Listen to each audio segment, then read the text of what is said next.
Hello everyone, this is question number 7 of exercise 6.3. Question is, the students of class 8th of a school donated rupees 2401 in all.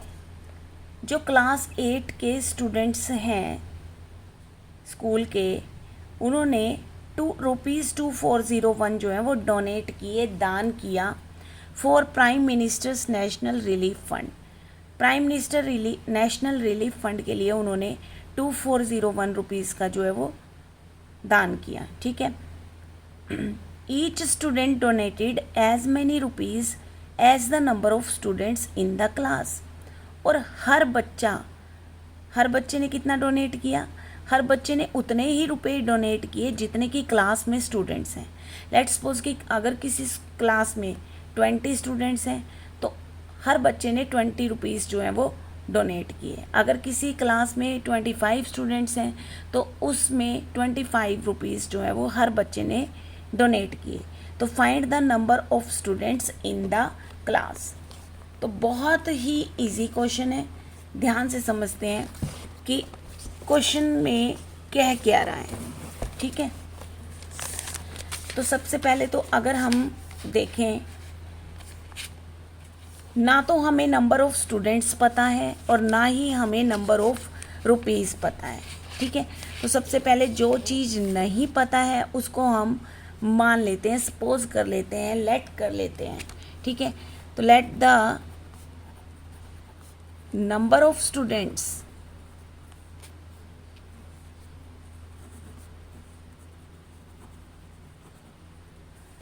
In the class, मान लो कि class 8 में number of students जो है वो x हैं। तो अगर number of students x हैं तो हर बच्चे ने x रुपीज़ ही डोनेट किए होंगे, राइट। तो rupees donated by each student, तो हर बच्चे ने रुपीज़ x ही जो है वो डोनेट किए होंगे। अगर x स्टूडेंट्स हैं, जितने बच्चे हैं उतने ही रुपीज़ डोनेट किए।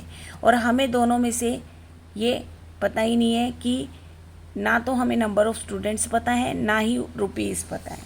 तो अकॉर्डिंग टू क्वेश्चन,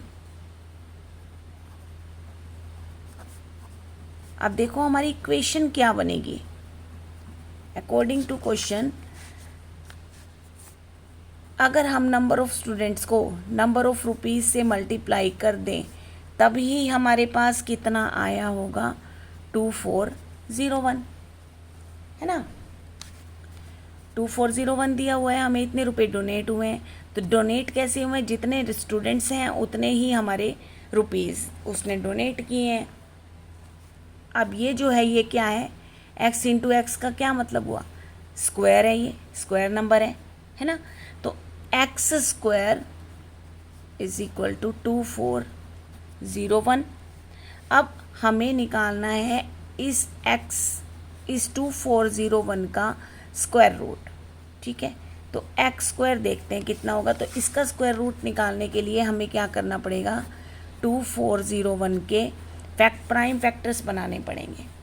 तो अब चेक करते हैं, लास्ट यूनिट डिजिट 2 तो नहीं है, 04268 नहीं है, तो 2 से तो नहीं जा सकता। 3 से चेक कर सकते हैं, 4 और 2 6 एंड 1 7, 3 से भी नहीं गया, 4 से भी नहीं ये जा सकता, 5 से भी नहीं, 6 से भी नहीं, 7 से जा सकता है।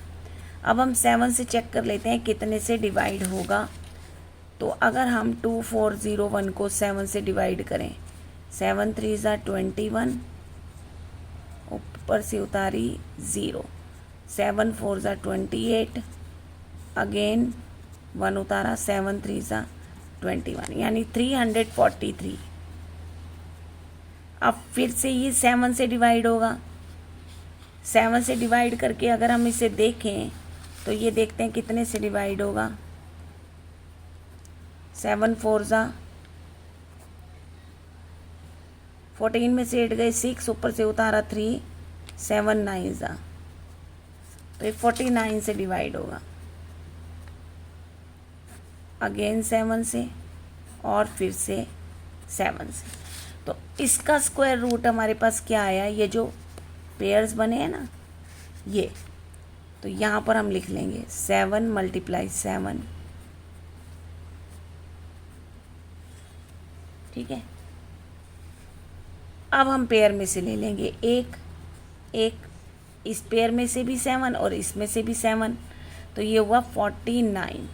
तो दैट मीन्स ये हमारे पास एक्स स्क्वायर यानी एक्स आ गया हमारे पास 49, यानी अब नंबर ऑफ स्टूडेंट्स हमारे पास आ गए 49 और डोनेट भी उसने कितने किए 49 उस स्टूडेंट ने।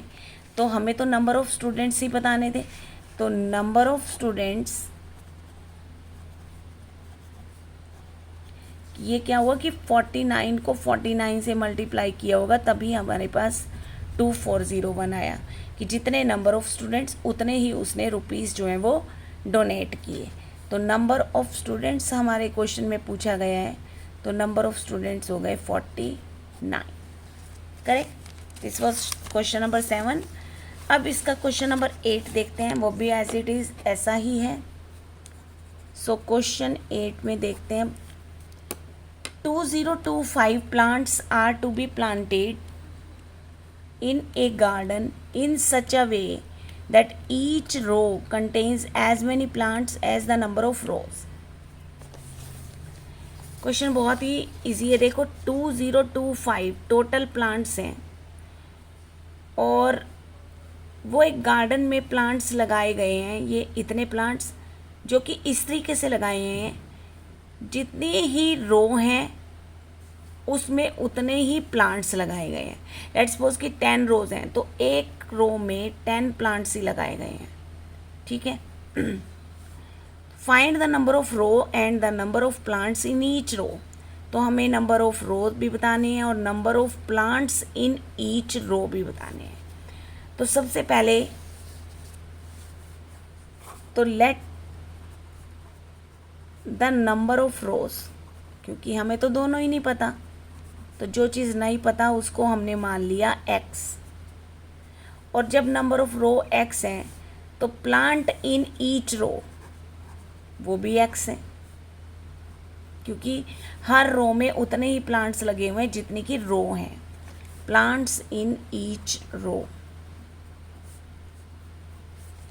सो अकॉर्डिंग टू क्वेश्चन क्या स्टेटमेंट बनेगी कि जितनी रो उतने ही प्लांट, यानी कि x × x and that will be 2025।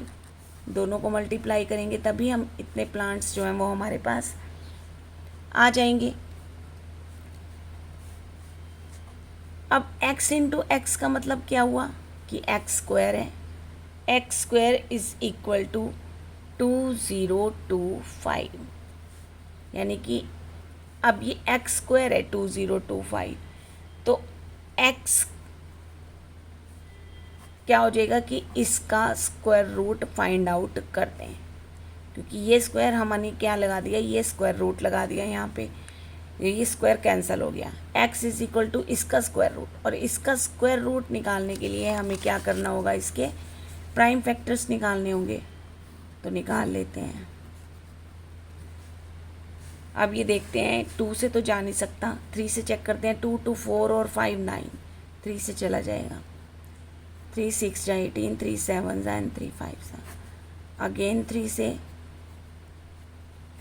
Again 3 से, फिर से 3 से जाएगा, अब ये 5 से जाएगा।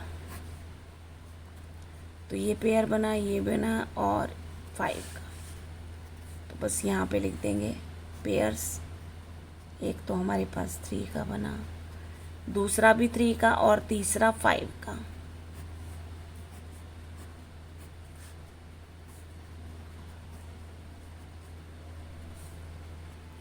थ्री 3 जा 9, 9 5 जा 45, यानी x की वैल्यू आ गई 45, यानी कि नंबर ऑफ रोज हमारे पास 45 आ गए।